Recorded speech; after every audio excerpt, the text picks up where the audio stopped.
Assalamualaikum warahmatullahi wabarakatuh, Abang semua. Video kali ini aku nak kongsikan beberapa video, iaitu video Buya Yahya, Buya Razi dan Syekh Nazrul berkenaan tawassul dan istighasah. Bagi menjawab kenyataan Mak Rizal, Ustaz Salafius yang memberi gambaran yang salah tentang tawassul dan istighasah, sehingga menyamakan orang yang bertawassul dan beristighasah dengan penyembah berhala. Sedangkan makna tawassul dan istighasah di sisi ulama' muktabar tidak seperti yang dipahami oleh lebih-lebih perleh dan Ustaz Salafius ini. Setelah diterangkan, mereka tetap juga memilih untuk tidak faham dan menyebarkan faham songsang mereka kepada masyarakat. Lebih-lebih perleh adalah makhluk bertoksik. Jangankan lawan, kawan seperti Dr. Kamilin pun memilih keluar dari kumpulan toksik tersebut.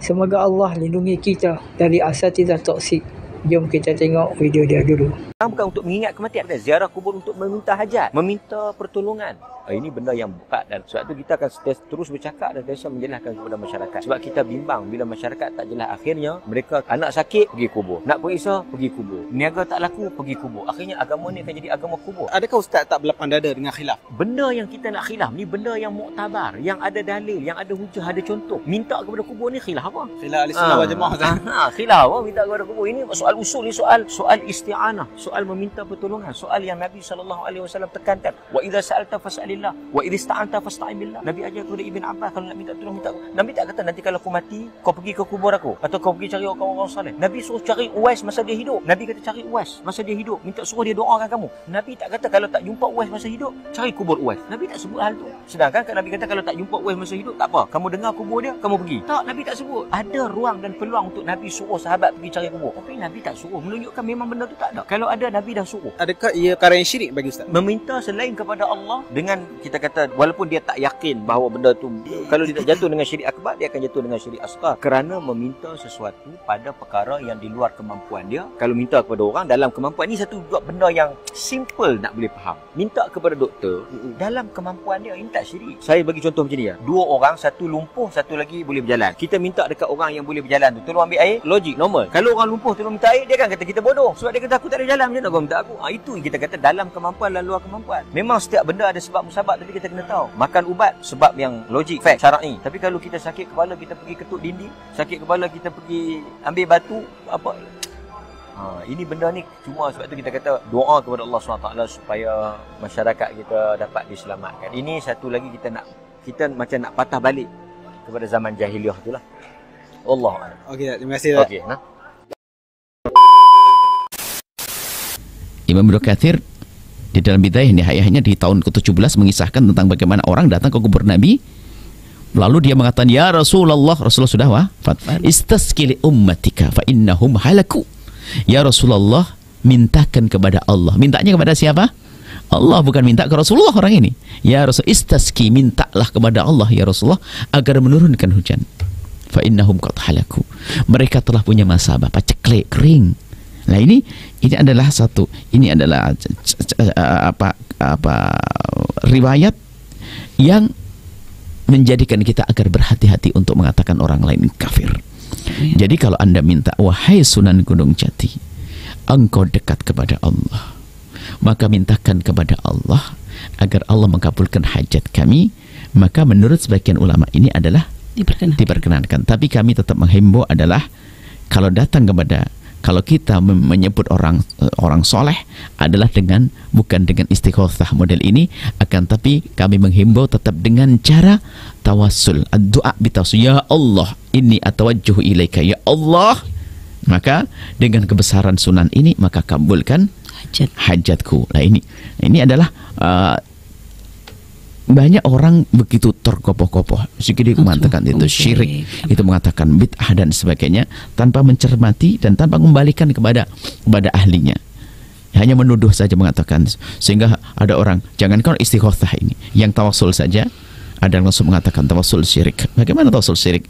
Nggak ada contohnya kok. Kemudian istighosah sendiri bagaimana syirik? Nggak ada contohnya.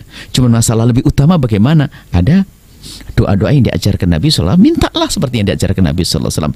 Adapun masalah kita minta kepada Nabi agar memohonkan kepada Allah, maka juga ada dalam riwayat Ibnu Katsir sendiri meriwayatkan dan tidak sekali disebutkan. Kalau memang itu sebuah riwayat yang batil, bahkan Sayyidina Ibnu Katsir waktu menafsirkan satu firman Allah Subhanahu wa taala tentang pengampunan Allah Subhanahu wa taala melalui Nabi sallallahu alaihi wasallam, orang datang ke kubur Nabi sallallahu alaihi wasallam. Datang ke kubur Nabi dan mengatakan semacam itu. Ini adalah bab istighatsah. Yang enggak dibenarkan adalah wahai gunung jati, berikan kepadaku kekayaan. Ya Rasulullah, berikan saya kekayaan. Nah, ini enggak dibenarkan. Yang ketiga, talabuka li ghairihi. Engkau menuntut, memohon pertolongan kepada selainnya. Perlu digarisbawahi, tawassul bukanlah memohon kepada selain Allah. Tawassul itu hanya meminta kepada Allah. Terus kenapa perlu menyebut nama guru-guru? Karena Imam Abul Hasan Asy-Syadzili, sebagaimana dikutip oleh Imam Al-Buni, Al-Ismul A'zam, nama Allah yang agung itu banyak. Salah satunya ada gudangnya. Siapakah gudangnya? Gudangnya adalah waliyun min awliyaillah, wali-wali Allah Subhanahu wa taala. Wali-wali Allah itu, hati-hati kalamnya itu, dia berkalam itu dengan kolbunya. Jika dia berdoa, doanya terdengar sampai ke langit sana. Ya. Kenapa? Karena dia berdoa, nafasnya selalu ingat kepada Allah Subhanahu wa taala. Ya. Yang paling dekat kepada Allah kan ruh kita, dan ruh itu terhubung erat dengan nafas. Terhubung erat dengan nafas ini. Maka ada namanya zikir anfas. Zikir nafas, ya. Saya baru saja mendapatkan ijazah Thariqah Aidurusiyah, ya, dari salah satu guru kita. Dan di situ ada zikir anfasnya. Ya, ada zikir anfasnya, zikir nafas. Ya. Sebagaimana di Thariqat Samaniyah ada Naqsyabandiyah, ada Syadziliyah, dan Thariqah lain ada, ya. Jadi kita bertawassul bukan meminta kepada selain Allah, hanya meminta kepada Allah, ya. Oh, tawassul cuma boleh kepada orang yang hidup dan hadir, Ustaz. Kan gitu kata orang. Apa jawabannya? Di hadis Imam Tirmizi tidak disebutkan hidup dan hadir. Nabi cuma mengajarkan, Allahumma inni atawajjahu bika, inni atawajjahu ilaika bi nabiyyika, nabiyyir rahmah, ya Muhammad, inni atawajjahu bika ila rabbi fashfa' fiyya, atau fashfa' faqdi hajatinya. Ya Allah, aku memohon kepada engkau dengan kemuliaan nabimu, Nabi rahmah. Wahai Nabi Muhammad sallallahu alaihi wasallam, aku bertawassul kepadamu, berwasilah, bermediasi denganmu dalam memohon kepada Allah. Mohonnya ke siapa? Ke Allah. Tapi nyebut nama Nabi Muhammad karena Nabi Muhammad di dalam dirinya ada gudang nur asma Allah Subhanahu wa taala. Dan itu diwariskan kepada ulama. Ulama-ulama ini menyimpan di dalam rohaninya cahaya-cahaya nama Allah Subhanahu wa taala. Saya boleh sampaikan, qalbul awliya, qulubul awliya khazainu asma'illahi ta'ala. Qalbunya para wali-wali Allah adalah perbendaharaan nama-nama Allah Subhanahu wa taala. Kalau dulu Imam Ghazali dalam kitab Ihya beliau mengatakan dadanya para ulama adalah kuburnya ma'rifat dan asrar. Kubur itu diziarahi enggak? Diziarahi enggak? Imam Ghazali ini ngomong, antum kalau nggak percaya yang pertama, yang Ghazali aja deh yang dipercaya. Kalau aneh kan ngomong, kolbunya para aulia adalah kumpulan gudang nama-nama Allah Subhanahu wa ta'ala. Sedangkan Imam Ghazali lebih dahsyat lagi, beliau berkata, apa kalamnya? Sudurul ulama kuburul ma'arif, kuburul ma'rifah wal asrar. Dada para ulama adalah kuburan daripada ilmu ma'rifat dan rahasia. Itu sebabnya ulama dikunjungi. Ya, itu sebabnya ulama dikunjungi. Ya, saya pun senang ziarah ke ulama. Kalau ke saya nggak usah dulu ngaji-ngaji aja, nggak usah sowan-sowan dulu lah, belum pantas ya. Belum pantas aneh disowan-sowanin ya. Mau berkunjung, belum pantas, masih ada guru-guru sepuh, kiai-kiai senior. Kepada beliau lebih aula, lebih utama kita berkunjung. Ya, kalau perlu saya temenin berkunjung ke mereka. Kebetulan lagi pas waktunya ya. Insya Allah ya.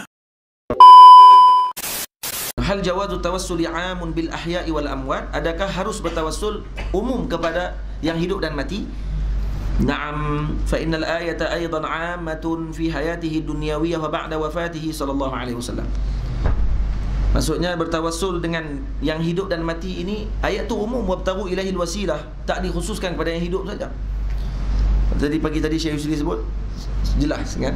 Jadi kata habis tu kalau kata Nabi SAW wafat, setelah dia wafat Nabi tak jadi Nabi dah. Nah, setelah Nabi dah wafat, maksudnya dah hilangkah kenabian Nabi tu? Tetap Nabi masih Nabi. Nah, bagi mereka seakan-akan bila Nabi dah berpindah ke alam barzah, Nabi dah bukan Nabi lagi. Nabi dah hilang dah khususiat tersebut. Ya Allah, ni kata masalah. Hatta iman dengan masalah tu pun masih lagi bermasalah. Waqad sabata bi annahum ahya'un fi quburihim, dan sabit mereka hidup di kubur. Itu lebih-lebih lagi. Wa anna arwahahum fi hadrati rabbihim. Kita pergi ke makam saudara-saudara kita di kampung pun sunat bagi salam kan. Assalamualaikum ya ahla diyaril mu'minin antum sabiqun nahnu bikum insyaallah lahiqun. Yang kita bagi salam. Takkan Nabi ajak kita bagi salam ke ahli kubur, tiba-tiba tak ada kerja saya saja pergi bagi salam. Melainkan orang dalam kubur akan dengar. Kalau yang dalam kubur di kampung perkampungan muslimin yang ada di kuburan kampung kita tu, itu pun ada yang baik ada yang tak baik, tu pun umumkan salam tersebut. Apatahlah kan Nabi kita sallallahu alaihi wasallam, para anbiya, para awliya, para salihin. Kan mereka tak dengar kita bagi salam. Nampak tak masalah ni? Habis tu kalau pergi kubur buat apa? Dia senyap bagi salam pun dia mati habis semua dah. Yang mati tu hang. Hang tu yang mati. Dia pun dalam kubur tu hidup. Dia.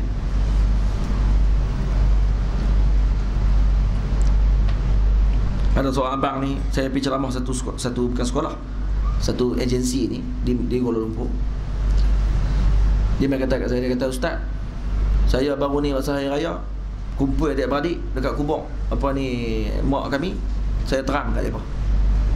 Saya terang kat depa kata, kita ni lawat kubur ni hari raya ni je yang boleh main ni. Hari lain tak sunat. Hari lain tak main pun tak apa." Nah, dia kata, tu dia lah. Saya kata hati dah, tu dia lah. Dia main tanya tu, dia kata saya dah habaq kat depa semua. Dah habaq apa semua tu hukum tu saya cerita kat semua. Betul tak Ustaz? Baru tanya kat kita. Oh, orang ajar. Yang ada pergi cerita itu kat adik-beradik hang tu datang apa? Hang tanya kat siapa masa tu? Lepas tu main tanya kat kita betul ke tidak? Saya senyap tak kata apa. So main tang saya ceramah, saya baca kitab. Sekena tambak kubur. Daerah kubur. Tak panggung bala daripada awal sampai ke sudah.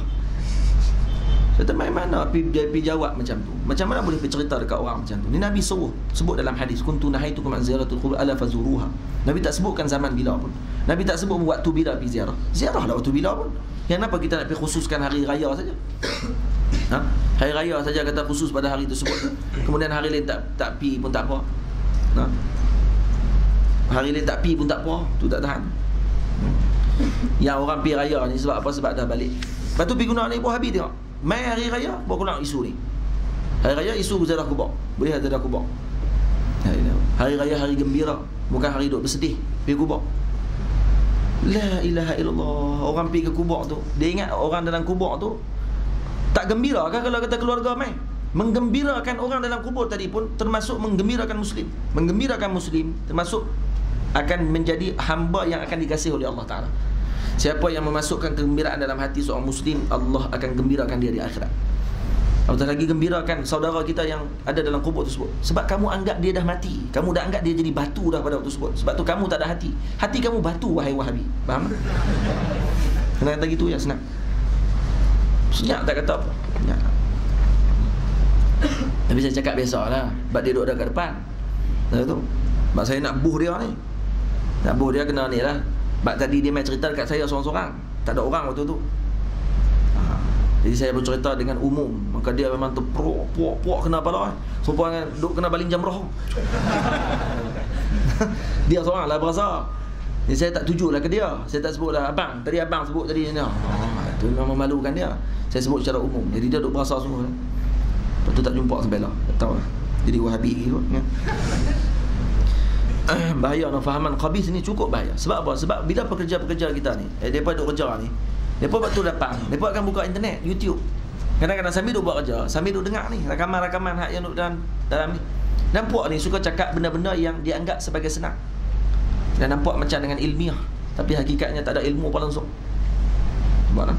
Hak ni yang dikatakan syaitan menghiasi amal mereka tadi menjadi elok. Nampak tak? Mereka nampak bagi jadi comel. Lepas tu bila orang dengar jadi comel. Lepas tu jangan heran bila masyayikh cakap, dia payah nak dengar. Sebab apa? Sebab benda ni susah. Benda ni nak kena fikir, benda ni nak kena mengaji. Tapi bila Wahabi cakap senang. Sebab apa senang? Sebab dicantikkan oleh makhluk tersebut untuk senang masuk ke telinga dia. Dan akhirnya mudah untuk dia jatuhkan hukum. Tapi cuba tengok macam mana Masyaikh syarah Maitang ni. Tawassul itu gena-gena ibtiraq wasilah dengan makna apa.